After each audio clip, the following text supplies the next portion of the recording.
lembrando duas frases que eu considero fundamentais para a gente entender a democracia. A primeira delas é a frase de talvez o maior presidente da história dos Estados Unidos, Abraham Lincoln, que tem a seguinte frase: democracia é o governo de todos, ou seja, é aquele governo que é eleito por uma maioria, mas governa para todos. Isso é muito importante como mensagem aí para os prefeitos e vice-prefeitos. Mas o Abraham Lincoln dizia que democracia é o governo de todos, do povo, pelo povo. Ou seja, a gente se elege, mas a gente tem que governar com o povo. Não se trata apenas da eleição, mas do que nós vamos conviver com a nossa sociedade, o nosso povo depois da eleição. Então, democracia é o governo do povo, pelo povo e para o povo. O objetivo do nosso trabalho é atender às necessidades da maioria da população. A democracia tem muitos problemas, a democracia tem muitos defeitos, mas não há nenhum sistema melhor do que a democracia. Isso é muito importante, porque de vez em quando a gente vê a democracia sendo criticada, às vezes pela imprensa, às vezes por um partido, por um político, mas não há melhor sistema do que a democracia. Isso é muito importante no momento que nós estamos vivendo no Brasil. É preciso lembrar algo importante, que alguns desconfiam de que melhor do que a democracia seria a ditadura.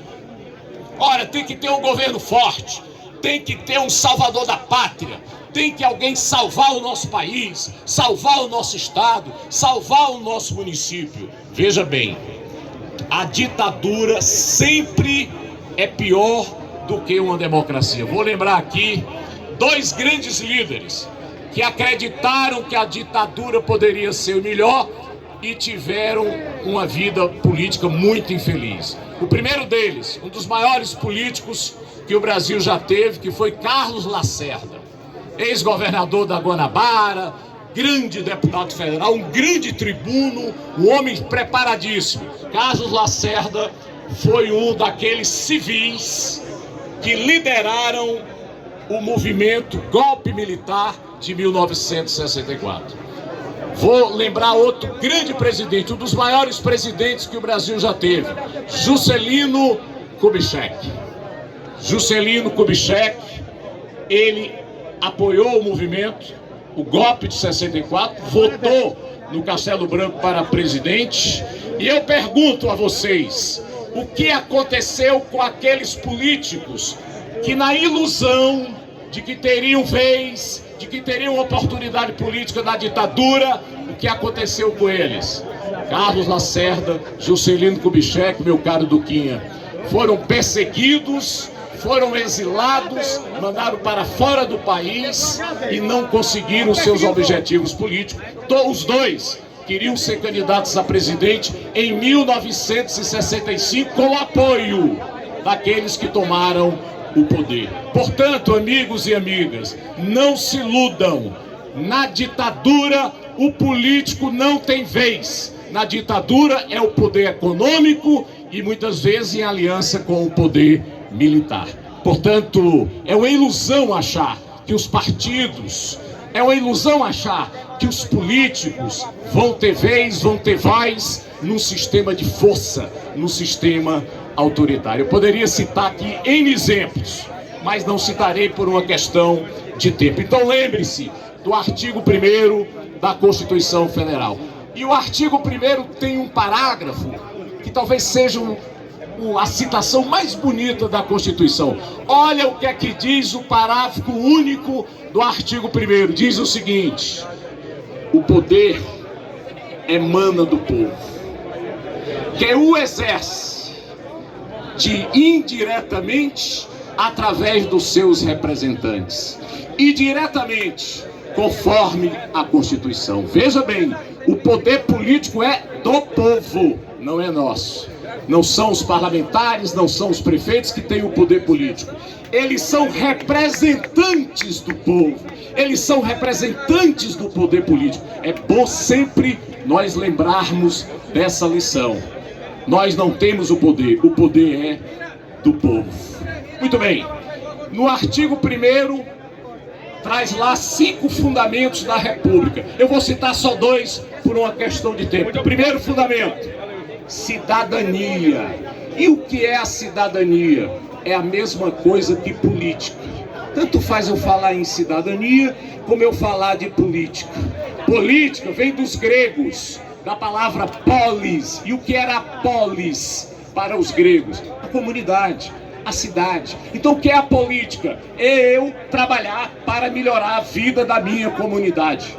Não há tarefa mais nobre do que a nossa, do que a dos políticos. Porque nós estamos trabalhando não para melhorar a nossa vida, nem da nossa família, dos nossos vizinhos, nem dos nossos amigos. A política é uma atividade para melhorar a qualidade de vida do povo, principalmente daqueles que mais precisam. Portanto, esse é o conceito de política. Aí os romanos, que chamavam cidade, comunidade de civitas, trabalharam esse conceito. A palavra cidadania vem de civitas. É a mesma ideia dos gregos. É a minha relação com a comunidade, tentando melhorar a vida das pessoas. Portanto, esse é um fundamento da República do Brasil. O segundo fundamento, aí tem muito a ver com o que nós estamos fazendo aqui. O segundo fundamento é o pluralismo. Toda democracia é uma sociedade plural. Na ditadura não há pluralismo. No regime autoritário não há pluralismo. Vou dar aqui um exemplo do Brasil. Vocês lembram como é que era o Brasil? Só havia 2 partidos políticos. Lembram disso? Arena e MDB. Por quê? Porque não se podia ter outros partidos, porque as regras instituídas pelo regime autoritário não permitiam. Partido Comunista, nem pensar, era proibido em boa parte da história do nosso país. Portanto, o pluralismo é um fundamento de uma sociedade democrática. E quem é que organiza, quem é que forma pessoas para disputar o poder e governar? Quem é o instrumento? O partido político. Por isso que os partidos são fundamentais. E eles têm que ter liberdade, eles têm que ter condição de se organizar, formar quadros políticos e disputar o poder. Então o que vocês estão fazendo aqui é algo fundamental. Me sinto privilegiado de estar ajudando aqui na formação do Partido Republicanos, com os nossos candidatos a prefeito, a vereador e as nossas lideranças que estão aqui presentes. Vou comentar o segundo artigo, também fundamental para a nossa República. É o artigo 2 da Constituição Federal, que diz o seguinte: os poderes da União são 3: executivo, legislativo e judiciário. E esses poderes, eles têm que ser independentes e harmônicos. Não há democracia se o poder executivo domina o legislativo. Não há democracia onde o poder executivo domine o judiciário e vice-versa. Nós não podemos ter um judiciário fazendo leis. Quem tem que elaborar leis é o legislativo. Quem tem que governar, gestar, administrar é o executivo. Qual é a função do judiciário?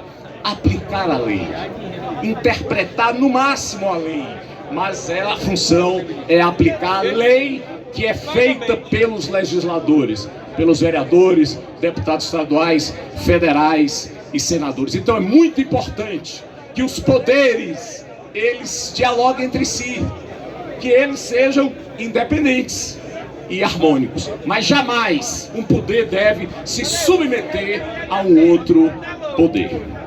Vou agora avançar e comentar um outro artigo que eu acho decisivo para a formação de vocês, para os nossos futuros prefeitos e vereadores. O artigo 37 da Constituição Federal trata dos princípios da administração pública. Vejam quais são esses princípios. Primeiro deles, a legalidade. Nós, pessoas públicas, temos a obrigação de seguir as leis. Não é favor, é obrigação. Como líderes que somos, nós temos que dar o exemplo e seguir as leis. Então, o primeiro princípio, legalidade. Segundo princípio, publicidade. Não adianta fazer as coisas e esconder o que está fazendo. Não. Nós temos a obrigação de prestar contas ao público, não só aos nossos eleitores, mas à sociedade de uma maneira geral. Então esse é o segundo princípio da administração pública: publicidade. E tem mais três fundamentais. O terceiro princípio, da moralidade. Um líder, um parlamentar, um prefeito, um governador, um secretário, ele não pode ter ações imorais que agridam a moral pública. Portanto, a moralidade é um princípio que todos nós temos que seguir. O quarto princípio, o da imparcialidade. Esse princípio é fundamental. Nós não governamos para os amigos, nós não governamos para a família, nós não governamos para os vizinhos, nós governamos para a sociedade. Portanto, isso é que é a imparcialidade, a impessoalidade. Todo governo ele tem que ser impessoal, não em benefício de uns ou de outros, mas em benefício da sociedade. E o quinto e último princípio, muito importante isso, o princípio da eficiência. Não adianta eu seguir as leis, ter atitudes morais, impessoais e não ser eficiente. Eu tenho que ser competente naquela destinação que o eleitor me deu. Qual é a função do legislativo? Legislar, fiscalizar e ser porta-voz da comunidade, da sociedade, fazer a relação com o poder público, buscar melhorias para aquela população. Eu tenho uma paixão pelos vereadores. Eu tive a oportunidade de ter sido vereador, deputado estadual, deputado federal, mas confesso que o parlamentar mais importante é o vereador. É ou não é? Na hora do pega pra capar, na hora da necessidade, na hora da correria, o povo corre para quem? É pro vereador. É ou não é? O vereador tem muita dor, mas também tem muito amor, né? Porque ele se dedica àquela comunidade, àquela coletividade. Na hora que precisa de um posto de saúde, na hora de correr para levar alguém doente para uma UPA, para um hospital, as pessoas procuram em primeiro lugar a liderança próxima, que é o vereador. Portanto, o vereador tem que ser muito respeitado nas suas funções, nas suas atribuições. Vereador às vezes é meio psicólogo, vereador é padre, pastor, vereador é assistente social, vereador vira até conselheiro matrimonial, às vezes, né? Para evitar ali a crise entre casais. E finalmente, eu quero aqui, ao encerrar essa minha rápida fala, lembrar primeiro da unidade. Não se faz política dividindo, se faz política unindo. O nosso presidente aqui do Republicanos deu uma mensagem muito boa, que todos nós ouvimos, né? O Republicanos é um partido que participa do governo, participa discutindo, criticando, apoiando, mas também tendo a sua independência de fazer as suas críticas, quando essas críticas são justas, merecidas, legítimas. Isso não quer dizer que não haja unidade. A gente tem que fazer unidade na diversidade. O PT é diferente do PSB, do PSD, do MDB, do Republicanos, do PCdoB. Somos diferentes. Mas nessa diversidade nós nos unimos para fazer valer um governo que nós acreditamos nos seus princípios e no seu programa de governo. Então é muito importante que a gente busque sempre alianças, a unidade daqueles que têm pensamento semelhante ao nosso. Não se faz política só. Nenhum partido é salvador da pátria. Não há salvador da pátria. Não acreditem em salvador da pátria, nem de esquerda, nem de direita. Não há isso. O que há são partidos que têm que ser fortes, que que tem que se unirem, que tem que ter uma aliança, que tem que ter um programa comum e governar juntos. É isso que faz o sucesso da política. E eu gostaria de deixar essa mensagem aqui, da importância do diálogo, sempre diálogo, mas buscando sempre a unidade. E quero aqui, ao encerrar, lembrar a sabedoria africana, meu amigo Caminha.